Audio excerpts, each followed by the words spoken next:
Welcome to Pindar Poetry. We hope you learned something new. You start by preparing the brother unit.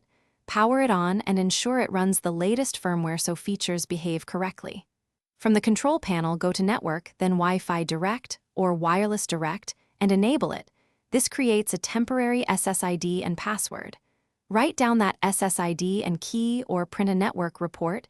You will use those credentials on your device. Once done, leave Wi-Fi Direct active and move to your laptop or phone to make the connection. Now connect your computer or phone to the printer's SSID created in the prior step.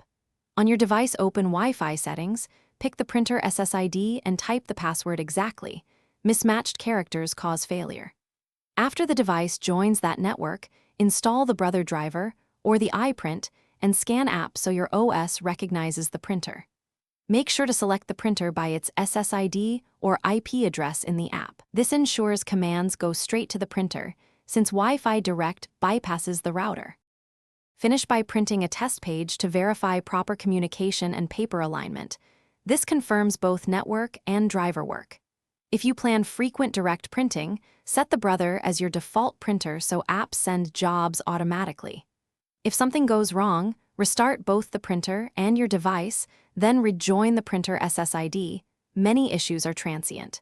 If you still can't connect, reprint the network report to verify the SSID/password and ensure no wireless security mode mismatch is blocking access. Thanks for watching. Consider subscribing if we helped you.